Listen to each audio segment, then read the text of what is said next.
New Thought Media Network.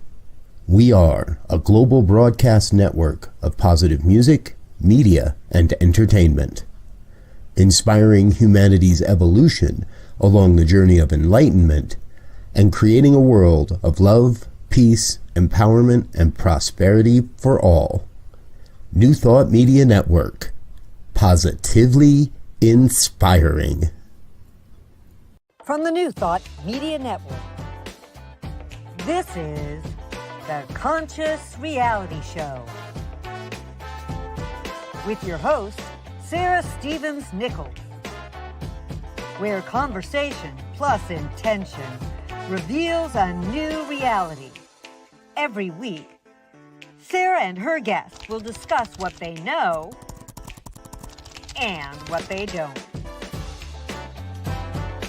Experimenting in front of everyone with what else is possible. I'm Sunny Childs, and here is your host, Sarah Stevens-Nichols.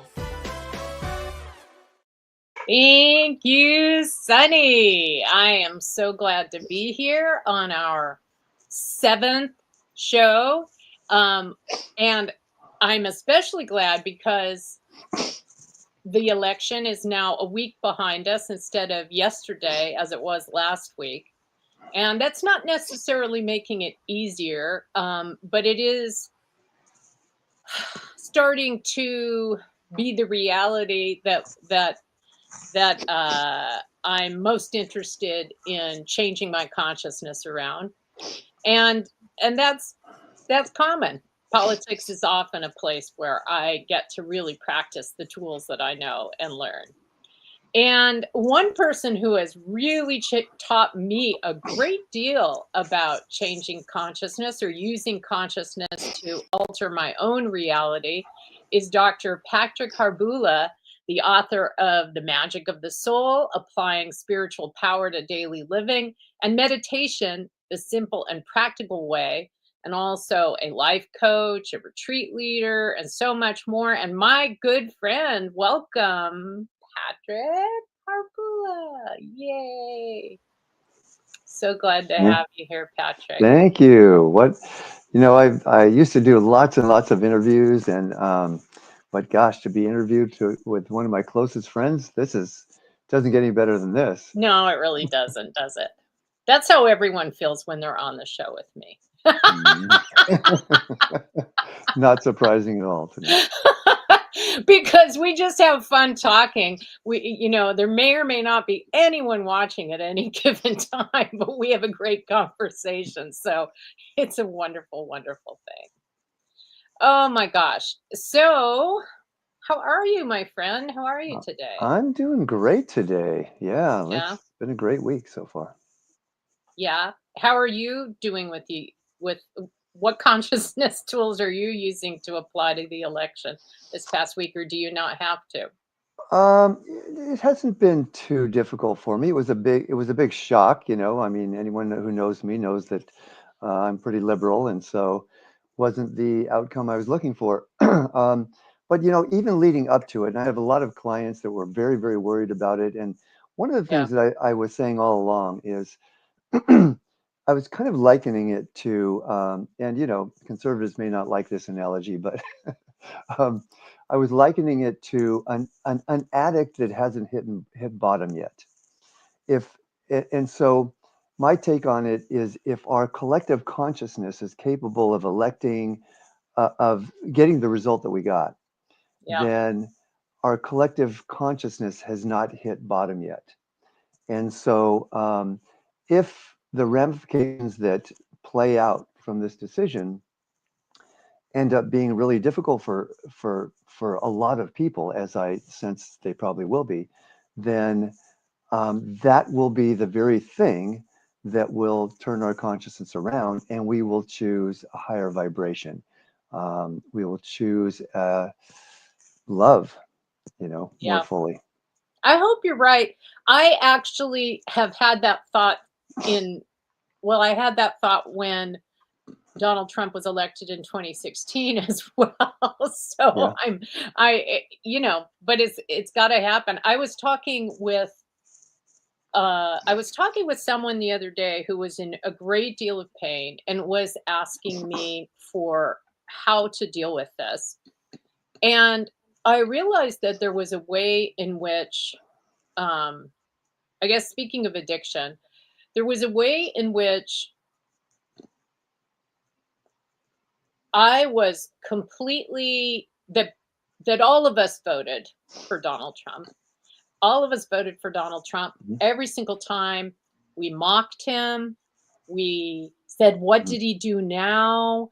We, obsessively doom scrolled on our phones. All of that was a voting in consciousness. It Mm-hmm. was an obsession with the excitement and the drama and the movie that we had created. And you taught me about this in Busting Loose from the Money Game when we studied that together. And then when I taught that as well, I learned more about how. And Sunny, you could put Busting Loose from the Money Game up on the screen if you want, just so people know what I'm referring to when I say that. But the the Busting Loose book and curriculum teaches us that we've created the money game that we're in, and we also create everything in our reality, and we're projecting. I think you and I know that there's a bit of a collective consciousness around that. What do you have to say about any of that? Yeah, I mean, that is the message of Busting Loose. It's the message of my book is like, look for the magic in every experience. Busting Loose takes it to an even further, I'll throw out the quote that I love to throw out to give people a sense of that particular book. And it's this, that, and by the way, the book it's called Busting Loose in the Money Game. It's really not so much about money as it's about consciousness. And the subtitle of the book is Mind-Blowing Strategies for Changing the Rules of a Game You Can't Win. So here's the quote that I love to throw out there. And when I'm lecturing and I talk about this, it's interesting to watch people's heads nod in agreement, even though this is going to sound like the most radical and illogical thing you've maybe ever heard. When you get to the place in consciousness where you realize it's no better to have $1 million than it is to owe $1 million, then you'll have the consciousness that can create whatever you want with a snap of your fingers. And people will just like nod and say, yeah, I feel that, right? Um, so if you're viewing this and you're resonating with that, that's really good news. That means that and really what that is about. I'll tell you, this is the author's, Robert Scheinfeld's explanation of how that works. And really, it's not a new idea. It's non-attachment, which, this guy named Siddhartha Gautama a few years ago said something about non-attachment, right? It's Yeah. about non-attachment. And he says, if I'm saying that one thing in the world of form is better than another thing in the world of form, then I'm saying that the world of form has power over my inner experience, which makes me somewhat powerless, right? If I realize that the only thing that's important is how I feel inside, and if I can feel joy right now, if I can feel hope, if I can feel optimism, then rather than the world of form informing my inner experience is informing the world of form. It's just another way of talking about the law of attraction. Yeah. Right. And so how does that apply to the election? Do you agree with what I was saying that Everything you is manifest always it? And perfect and just we're the way it is. Yes. yeah. Collect and that was I remember reading your blog about that, and I agree with you 100%. And I'm complicit. I want to see what he's saying, today too. Um, and as you were saying that, it was occurring to me that it really is the people who love Donald Trump or that kind of person are he's kind of playing out our shadow, right? And so if you love him, it's because, I was saying this to somebody the other day. Why is he so popular? And one reason is, he's saying all the things that people feel like they can't say today. And it's why, the extreme left, it's why the Democratic Party is failing right now, is because of the whole extreme woke culture and how that's affecting people that feel like they can't say anything now. And here's this guy that's out there saying whatever he feels, and it doesn't matter what he says, it only helps him, no matter Yeah. how outrageous it is, because the people who love him, it's like somebody's finally just speaking freely, which I'm not allowed to do anymore, right? Right. So it's people getting to express their shadow, and for people who hate him, perhaps in a way, it is a projection of our shadow that we haven't completely owned, and that's why we're watching him and Oh wanting yeah. him to, right? So Oh yeah. there I you mean, go. he's the ultimate shadow, right? Yeah. Um, the well, let's talk about the shadow with the existential kink book. Here's Mhm. another book that you introduced me to. I haven't taken a class from you on it. I just, as you know, as I am wont to do, I just started reading it and kind of dived right into talking about it and playing with it. Mhm. This book, here's Carolyn Elliott is using a Jungian frame and talks. It always comes back to Carl Jung's quote, which says, "What is it? Uh, I can tell you oh, what is it? that until I think this is pretty accurate. Until you make the unconscious conscious, it will rule your life, and you will call it fate. That's right. Yeah. That's right. Until you make the unconscious conscious, it will rule your life, and you will call it fate." Right. That is so powerful, isn't it? And Hmm. so, whatever anyone has experienced that they don't like in their life, um, there is a part of them that actually wants it. Otherwise, it wouldn't be there. Right. And so, her simple, I like to call this the most radical, the most progressive, radical, easy, and fun shadow work I've ever experienced. And I've been facilitating shadow work for almost 40 years now. And so, what's so simple about it is, in her, in her words, is you simply identify what it is that's unconscious by seeing what you have, right? If I have it, then I must want it at some level. Part of me must want it. And so then the simple in theory, simple in practice, if we do it enough times, is to enjoy what part of us is already enjoying.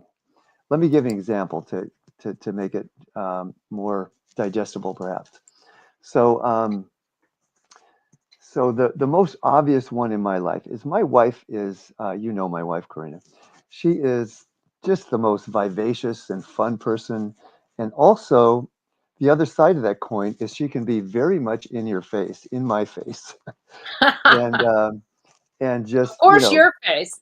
yes, of course, my face, quite consistently, and she's mellowed. She's mellowed for sure, but and the part I've always loved about this is it's caused me to just up my the healthy boundaries, and it's made me a better person, right? But there are times when, and how I usually deal with her being in my face or what might feel like criticism Yeah. is I'll either, you know, create some humor around it, which will diffuse the energy, or or sometimes just ignore and walk away. But when it gets really intense, then I'll get angry. Sometimes I'll, I'll, push back. Sometimes I'll walk away and just, seethe with it a little bit. So practicing existential kink, then, the protocol is to simply find enjoyment in what is the least enjoyable thing, right? Yeah. To, as Carolyn Elliott would say, is to get off on it, to have it Yeah. become a viscerally exciting and pleasurable experience, right? To get off on it. Right. She uses a lot of metaphors around it could even be a full-on orgasm experience, or it could just be laughing about it. And so we were doing uh, a live video, and I was talking about it when I first started practicing as Essential Kink, and I hadn't even talked about her with it, and I said, "Yeah, I've been practicing that," and she said, "Oh, I've noticed you're reacting completely differently to me, right?" And so how that reaction became different is as I was practicing just getting off on it instead of resisting it, and that's what busting loose is about. What the magic of the soul is about is simply giving up resistance. Yeah. And, be, and because, you know, this is the most dynamic way I've found of making the unconscious conscious, because, a lot of shadow work is just bringing love to whatever it is that we realize is unconscious parts of ourselves. But if I am actually getting off on it, having a visceral experience, it's just a more dynamic and immediate way to make the unconscious conscious. Yeah, but what did you literally do in order to enjoy it? Like, how did you actually flip a switch where you could enjoy something that you haven't been liking? I mean, what does that look like? Yeah, so it's a practice, So instead of resisting, then it's just, oh, how can I get off on this, right? And so at first, it's like it may be counterintuitive. It may be like, how can I get off on something that is really bothering me or upsetting me, or that I would normally resist? And it's just Is that it is there's switching a a flip, question there's a question flipping from a one of switch. our viewers, Lily. Is it giving up resistance equals acceptance? Is that the same thing or Yes, and I love that word acceptance. In fact, it occurred to me, I hadn't I stopped using this phrase for a while, and it came back to me talking to some clients recently. But what occurred to me is that this phrasing many years ago is perhaps the measure of enlightenment is the distance between discomfort or challenge and acceptance, or discomfort and peace, or you discomfort mean and joy. the closer you are to the joy, the more enlightened you are, Yes, as opposed to in the discomfort? right. Yeah, So I could have an event happen, and I could be seething about it for the rest of my life. Okay, that's right. not very enlightened. Some people do. Yeah, Right. Or it could be a month, right? Or it yeah. could be a nanosecond, right? And so Mm, with this practice and busting loose and magic of the soul and spiritual mind treatment, these are, and you know, affirmation and visualization, all of these meditation are practices to shorten that distance, right? shorten that distance. Is one way of saying it. Yeah, yeah. So back to your question then, how do you flip the How do you switch? flip the switch and start At, liking at something you first, don't like? it's a practice, Yeah, and in the practice, what I find again, how I ended up reacting differently is I would either what I found is I ended up ignoring her a lot more, not in a not in a not like you in a know passive aggressive way. You Exactly. yeah, Just like it no longer had as much importance in practicing yeah, getting off on it. And then one time, this is where it kind of I integrated or embodied the practice. yeah. She was like in my face about something, and I realized in that moment, after practicing it for probably a couple months, I really do love this. I thought I hated it at some level. I love Wow. everything about it.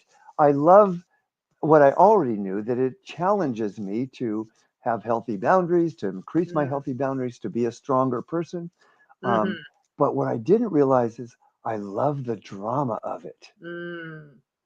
I didn't The think fe I loved the drama of it. the feeling of, like, her drama, but clearly, but also your drama of, like, "Ah, don't do that." Yes, Yeah, yes, the okay. drama of, yes, the pushback, every part of it. And I Yeah, started laughing out loud. And that's the getting off on it. I just started laughing out loud. Just I love every part of this. And it's been a while since I taught the book, and I haven't been getting off on it as much lately. So this interview is reminding me to come back to that practice. Yeah. Well, because so acceptance and getting off on it are two different things, right? Acceptance could be kind of a resignation often people have, right? It just was like, oh, okay, I guess. Um, I would call that, maybe that's practicing acceptance, but it's not true mhm. acceptance. It's not true acceptance. Yeah, true What's acceptance would the be fully embracing. but would Uh, so yeah. you're saying it's all true acceptance would always be getting off on it? Or I is would say there a getting distance off on it there just too? takes it to a more visceral level. One time I was describing existential kink to someone, and I said it this way.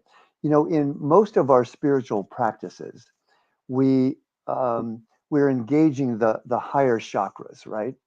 Mhm. Um, you know, and then the heart center, the throat center, sometimes Right. the third eye, the crown Yeah. chakra.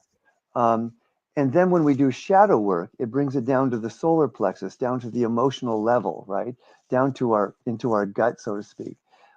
What existential kink does is it brings it down through all of the chakras. It brings it down to the sexual center, to the base chakra, right? Yeah. So I was To the describing to this survival. Yeah. yeah, I was describing this to, well, I put it on our ministers listserv actually, and one of the ministers responded back and said, "I've been wanting to do this for years." She asked me to come to her center and to teach this because she said, "I've been trying Yeah. to bring our teaching down to the lower chakras Mm. for years to find ways to do that." And you know, Instead of being up here all the time. Yeah. exactly. As I say in the Magic of the Soul, um, you know, in the I don't know if I want to get into the astrology part of this, but in the Piscean age, or in historically, Somebody will love it. yeah, historically, what we have done to embrace spirituality is to transcend our physical being, through meditation, through ascension, right? But what is the call of the new age, the Aquarian age, what we're moving into, is to bring spirituality down into the physical, right? So it's no longer as effective or appropriate to go off and meditate in a cave, for 20 years to gain spirituality. We've Yeah. already done that collectively. What is important now is to bring that spirituality down into our actions, into our everyday life, right? Which kind of brings us to the pivoting, which, Yeah. you You know, want to talk about pivoting. yeah. So, Ernest Holmes is one of the quotes in my curriculum. The Magic of the Soul is used by Centers for Spiritual Living as curriculum for training practitioners and ministers. And Yeah. so, in the curriculum that I wrote, I used this quote from Ernest Holmes. It said, "The um, an hour a day, I'm paraphrasing, an hour a day in meditation or affirmation or spiritual mind treatment will not save us for the challenges of our life. It is the 51% of our moment to moment consciousness that makes the difference," right? So I could spend 3 hours a day in meditation, but if the rest of the time I'm walking around in worry, right, or dissatisfaction, then I'm going to be holding in place what I don't want. All right. Well, how do you do that then? How do you Okay, get to so the pivoting process, I you want borrowed to this. pivot? You want to pivot me on something? Yeah, let's do it. But let me give Okay. our viewers a little bit of a background. So I borrowed the word pivoting from the Hicks material, the Abraham teachings, for those that are familiar. And basically, it is this that we're using. My take on it is we're using our emotions as a biofeedback device to assess where our consciousness is on anything that we want to improve in our life. Okay, so as the Abraham teachings say, if I'm feeling emotional discomfort, it means I'm focused on what I don't want. And this is kind of the opposite of existential kink, but there is a way that they come together, and I'll talk about that after we get through with this. Um, but so basically, if I'm feeling discomfort, it means I'm focused on what I don't want. That becomes the cue or the reminder to simply pivot my attention from what I don't want to what I do want, so that that higher consciousness, that higher vibration becomes more consistent in my life. So, and what I've added to this practice, which makes it extremely practical and miraculous at the same time, is a measurement system where you simply, and I'll demonstrate all of this so it'll make more sense. Okay. But you simply look back over your day, do a daily review, say what percentage of the time today when I was thinking about X was I focused on what I want, feeling good, compared to what I don't want, feeling discomfort, which, the election could be a perfect example for a lot of people. Yeah. So what's the most challenging thing in your life right now that we could do this demonstration on? Such a good question. And first, I don't know if I should say this first or second, but I'll say it first. Patrick, you have done the pivoting with me before on eating. And even though I've been in recovery from compulsive eating for years, ever since I started pivoting to what percentage of the time I'm having ease with eating and eating the right amounts for me, I have actually been less fighting against cravings, right? Less controlling my food intake and more just kind of like eating what is helpful for me in the amounts that's helpful. I still do a lot of things to make that more likely, but the ease with it has really changed. So Beautiful. that would be Love hearing that. exciting to have something else. I would also invite anybody who's watching, if they have something that they want to put out for Patrick to come up with, do that as well. I know that there's some people who watching who have worked with pivoting and had great changes as well. So what is the main thing? It's not the election. I actually am pivoting fine on that. Yeah. I'm helping other people a lot, Yeah. being there Yeah. for them.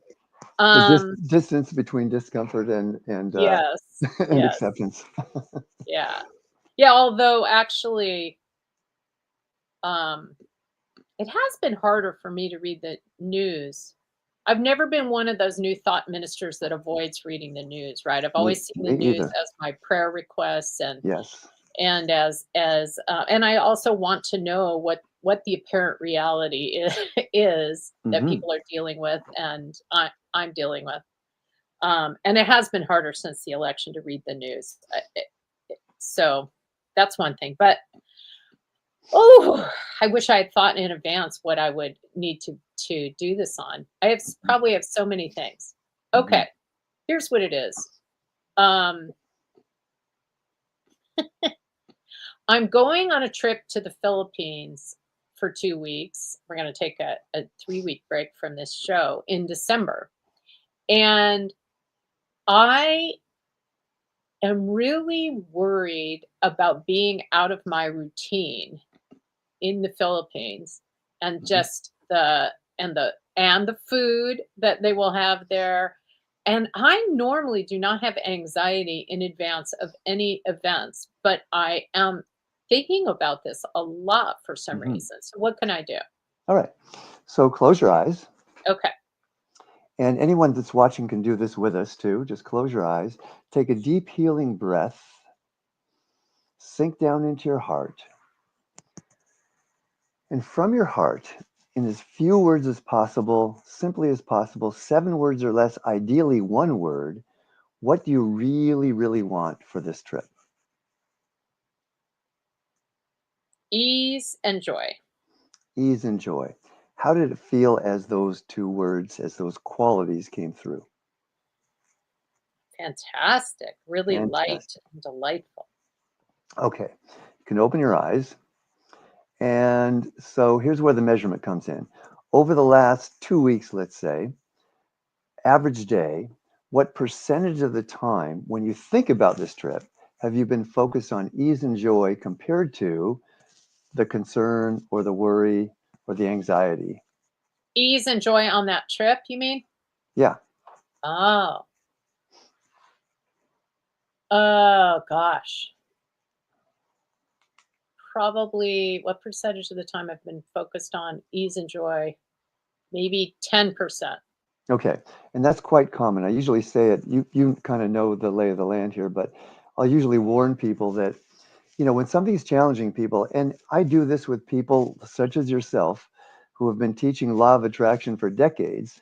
And the amazing thing is, people will say, gosh, I know these principles backwards and forwards, but I was not aware of where my consciousness was on this particular thing. Because as Yeah. human beings, when something's challenged us, we tend to be in problem mode rather than solution mode. So Yep. watch what happens here. What will it be like intuitively, even if nothing's changed between now and the trip, or even throughout the trip? But what has changed is your consciousness, right? And instead of 10% of the time, let's say 60% of the time, you've trained yourself just through practice to pivot to ease and joy whenever you're thinking about it. And the discomfort is the cue to do that. Oh, I'm feeling anxious. I must be focused on what I don't want. What do I Hmm. want? Oh, ease and joy. And it feels better instantly. What will it be like Yeah. when that's happening 60% of the time instead of 10%? Well, I'll be excited about the trip for one thing, instead of Right on. vaguely dreading it. I have never been dreading things like this. I just it's amazing. So, what will it be like when it's 80% of the time intuitively? Yeah, I'll just be I think I'll be more relaxed and excited and positive expectancy, I guess is Right. And that's true of any issue that anyone is worried about. Those are maybe different words, but the exact same feelings that people get. The higher the percentage goes, the more relaxed, the more, we move from the opposite of worry. One opposite of worry is trust. yeah. And when we're in trust, then everything just goes better than when we're in worry. I like to say that, Einstein's quote, right? You can't solve the problem from the level of the problem. And so here's what I see happening for people. Well, let me just, Actually, can yeah, you hold that thought? sure. Yeah. We want to acknowledge the New Thought Media Network, our hosts. It'll be 2 minutes.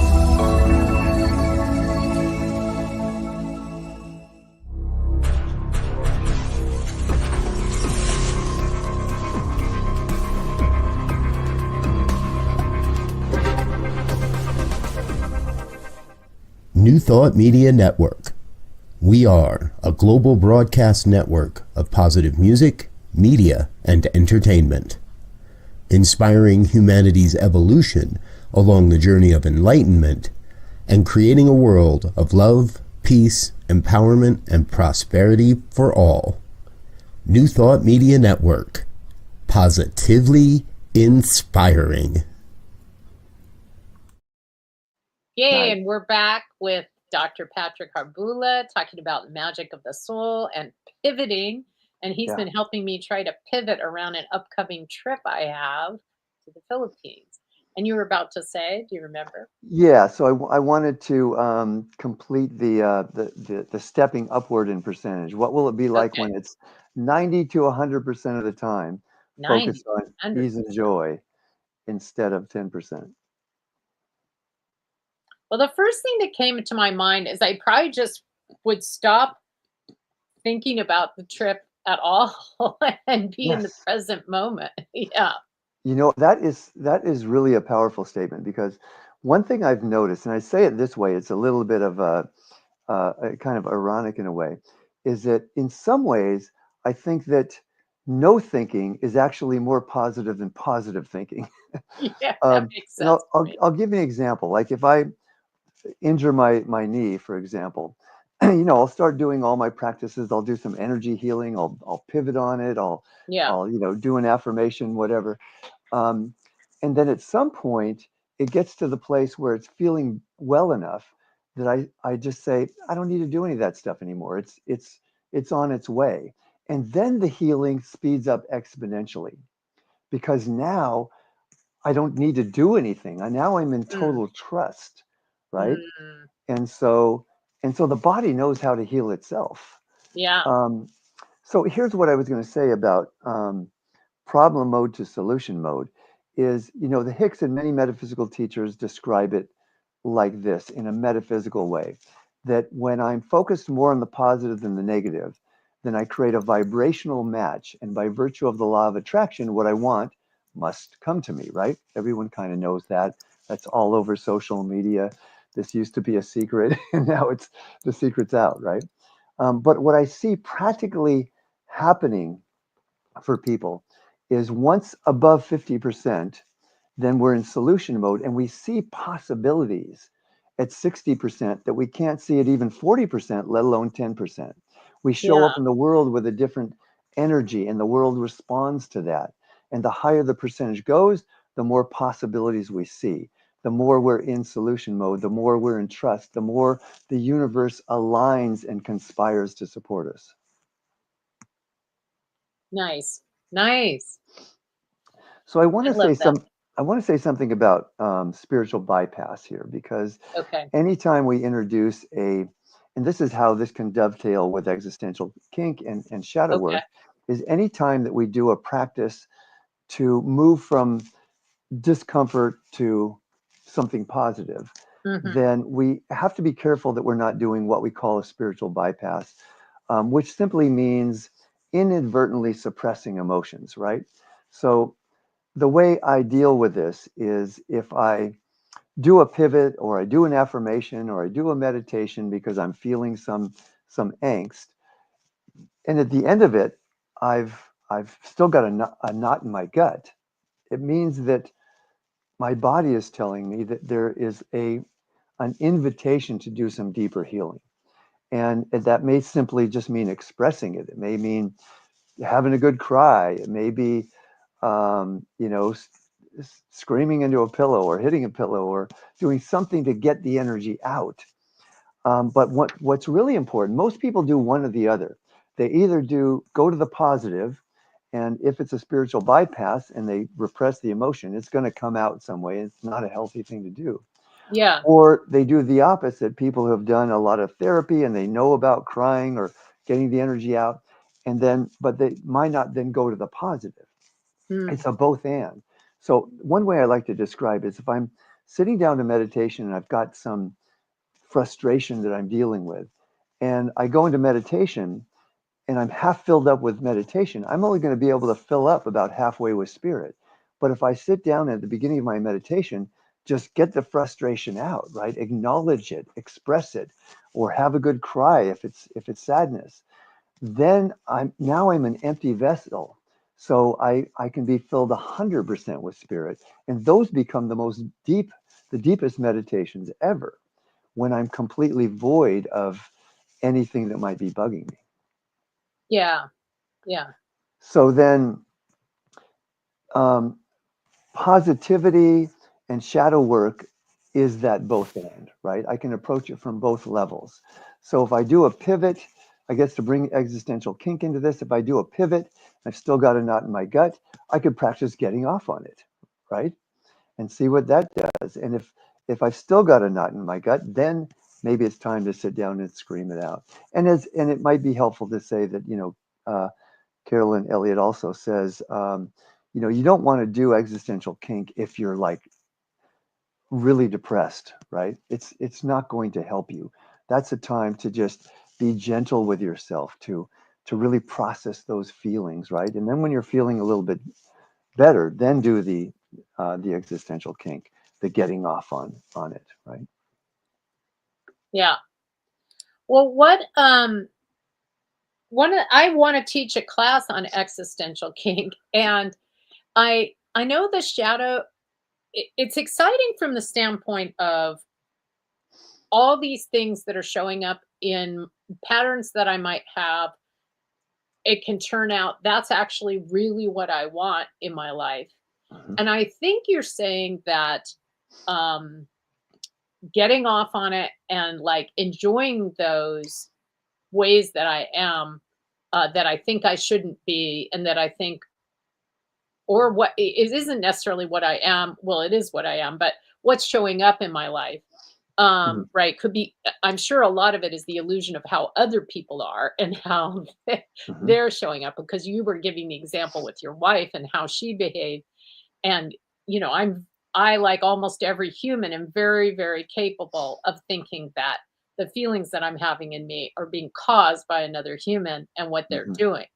Yes. So, but I know that in Busting Loose and some of the other work that you and I study, it doesn't seem to work as well if the whole point is to kind of change to a certain outcome. Like if the if for example, I can never I coach a lot of people who say that they really can't do things consistently, right? They can't develop a meditation practice. They can't, you know, that's how it shows up for them, is that whatever they do episodically, and then they're really angry at themselves Hmm. for doing it episodically and not doing it consistently, right? So the number of things that I do consistently that have changed my life at this point, that doesn't really help them if I suggest, you know, pivoting every day if they're not going to pivot every day.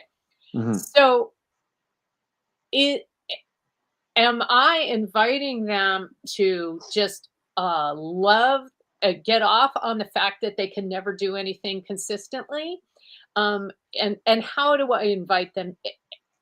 And is are we staying away again um from trying to change a certain thing, like trying to suddenly become a person who can have habits uh consistent, or am I Hmm. or are we just getting off on the fact that we can't do a habit? What do you think about that?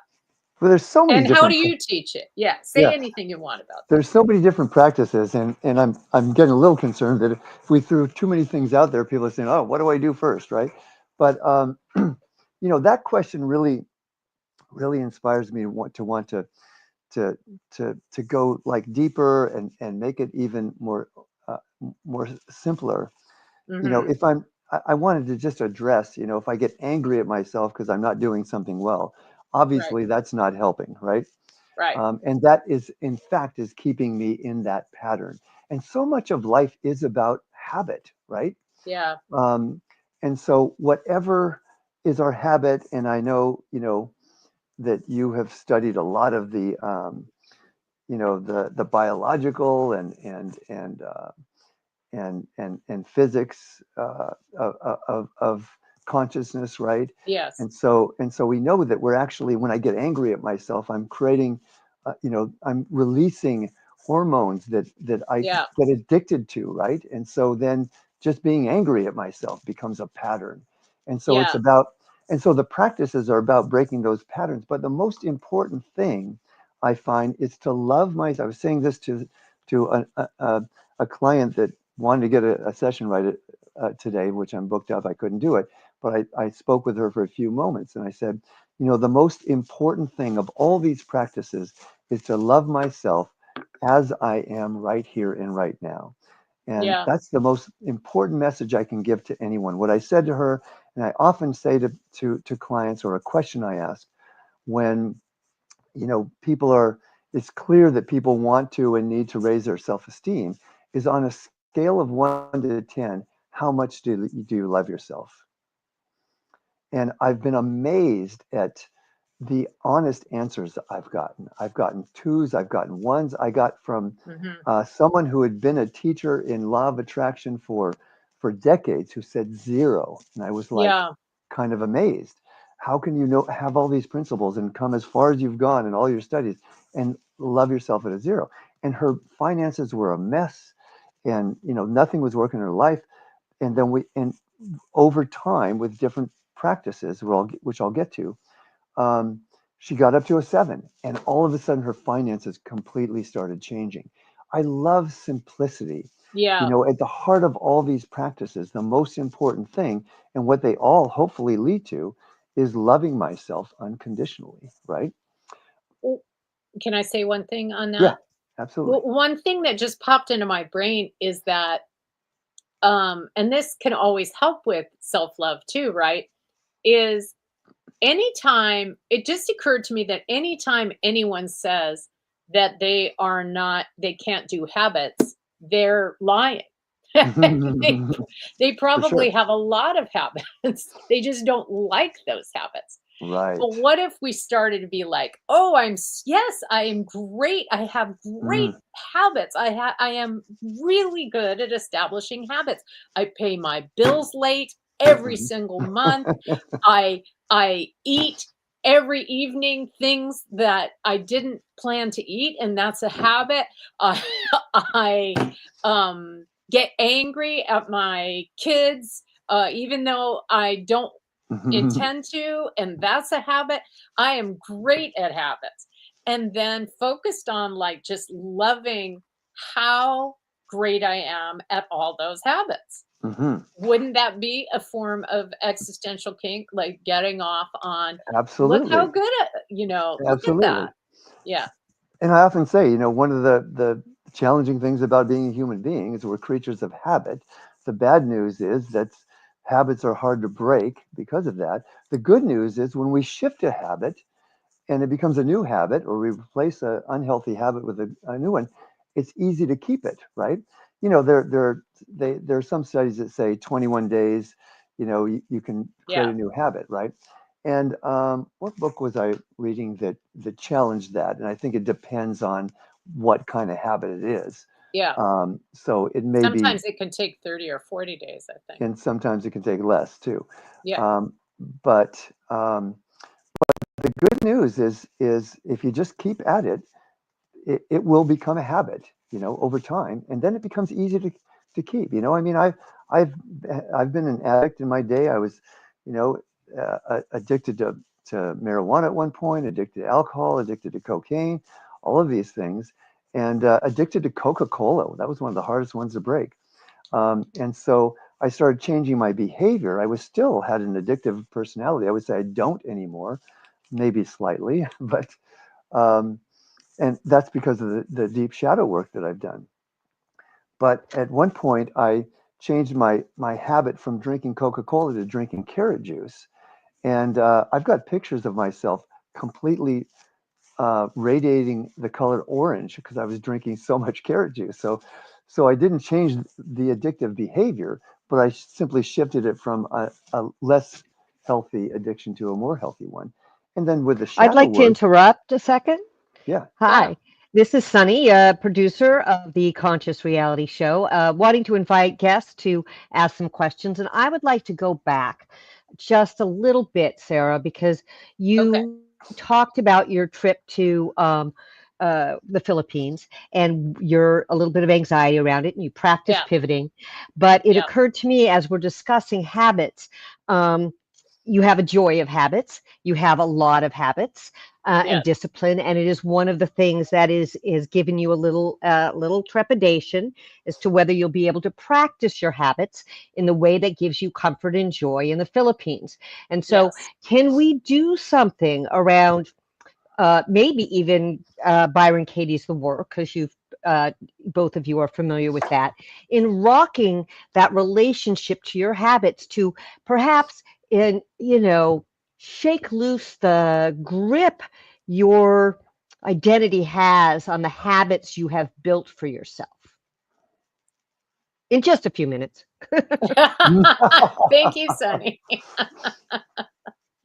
I'm up for that. Sure. Well, here's a way I'd like to address that. And coming back to shadow work, here's a simple way to do shadow work. I do a lot of voice dialogue with people, which isn't quite the same as getting off on things, but it's bringing love to everything, which is the solution, which is always the solution. Love is always the answer. So here, when I do voice dialogue with people, what we ultimately find is that parts of ourselves that we don't like actually contain within them the very qualities we need to create the life that we want to live. Probably don't have time to go into a lot more theory about that, but here's the simplicity of it: is that simplicity? That reminds me of something else I want to say. Um, the simplicity of it is, this is the metaphor I like to offer. If anything that you don't like about yourself, a habit, a way that you're showing up in the world, imagine that it is a small child for whom you are its loving parent. How would you want to respond to that small child? So, and sometimes I'll hear spiritual teachers talk about, well, we need to embrace every part of ourselves. We need to do the shadow work. And then they'll say something later on about, but I got to get over this fear so I can go accomplish this thing.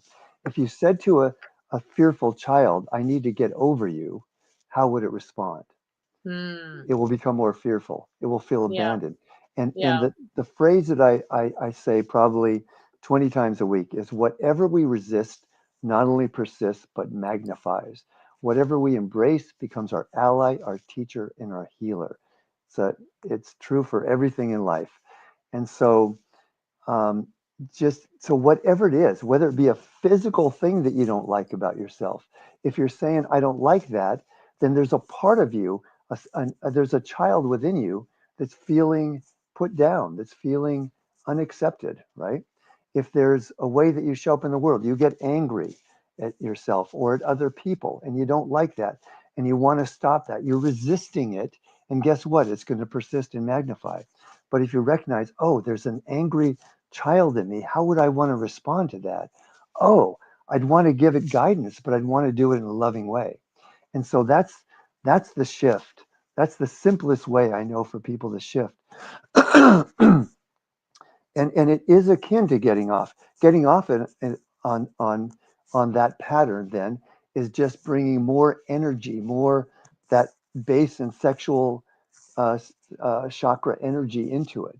But again, the simplest way is just bring love to it. So does Yeah. that answer the question? Does that answer Sunny's question? Yes. Well, I guess I wanted to. I appreciate that, and I brings me to another question. But I do want to hear more, Sunny, Sarah, about Sunny, playing with that. Sunny wants Patrick to tell Sarah to stop being so obsessed with her habits, and then she'll have fun in No, the no, no. I Philippines. just want you to invite Sarah to send loving energy to the habits, even if she doesn't practice them every day, even if occasionally she sets them down, and picks up new ones, Mm, whatever mm, they might be. But I did want to also ask Patrick, mm, some of the things you're saying echo one of my favorite intuitives, whatever you want to call them, which is Matt Kahn, who talks about whatever arises, love that. I don't know if you're familiar with him, mhm, but that's something that really actually shifted my entire life because I had a really good habit of beating myself up whenever anything didn't work out in my life. I had made a mhm. bad choice. Yeah. And during the pandemic, at the beginning, I got to, well, right before the pandemic, beautiful Sarah took me to a Matt Kahn lecture, and then everything shut down. And so I started listening to Whatever Arises, Love That. And I didn't do anything. It was time. And everything shifted for me so that Mm, it wasn't my go-to to beat myself up and try and figure things out. Um, so much that even though I didn't preach about it, my daughter eventually got that phrase tattooed on her wrist, which I hope that provides her with the fortitude and joy that she needs to move through life. Um, but so you said you were a little bit familiar because I hear some of your work echoing that, and particularly around not demonizing or rejecting the shadow, like really inviting it and using it as an opportunity to give yourself more love, not less. Um, and so going back to Sarah, and maybe now after you've pivoted, you have no more trepidation about the Philippines, but I am curious about this idea of loving those habits so that you don't worry that you're abandoning them in the Philippines. Yeah, that's a really threatening question. So that means I probably should look at it. I mean, I do worry. I do feel like a lot of the habits that I've developed are the my salvation in the world and how I feel great every day. And so it's a really interesting question that only someone who knows me as well as you do would ask. Yeah, I am and willing you to look at that. and you know it can sound like a platitude. Just love yourself unconditionally, love everything, Everything is a call for love. Every uncomfortable situation, even the most violent atrocity we can imagine, is a call for greater love. And acceptance. And the most important place to accept is with ourself, right? My favorite quote of all time is from Carl Rogers, the founder of humanistic psychology, who said, I love this phrasing, the curious paradox is that when I accept myself as I am, only then can I change. And, I realize there's a lot of people out there with a lot of challenges right now. And so the most important thing is, you could be listening to and watching a podcast like this and think, oh, all these practices to do, this is hard to get to just to peace from where I'm at. And so again, just to bring it down to the simplest common denominator, just love yourself, be gentle with yourself, give yourself a break. People are so hard on themselves. I find, with the people I meet and the people I coach, just give yourself a break. You're doing the best you can. You've always done the best you can, right? And so loving ourselves, accepting ourselves as we are means accepting every part of ourselves. I want to say it this way, that often when people are judging themselves for something, for an emotion, if it's not okay to be angry, which so many of us have been taught, then it's not, but I'm angry right now, then it's not okay to be me. If it's not okay to feel sad, because our culture is all about being happy, then it's not okay to be me because I'm sad right now.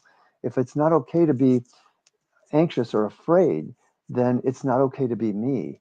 And so if it's okay for me to be anxious, afraid, sad, angry, then I'm loving myself unconditionally. Beautiful.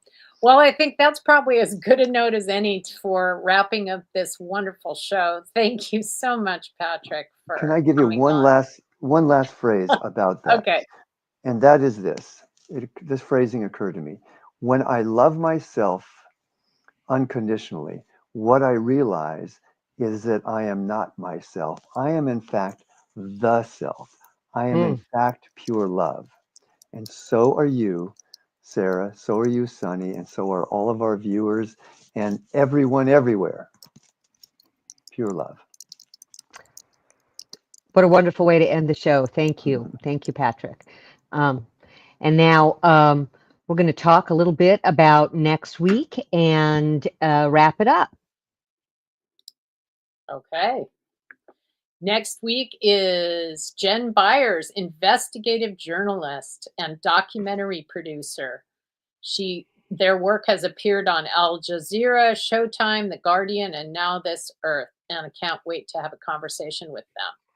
And we have lots of other amazing guests coming up in the following weeks.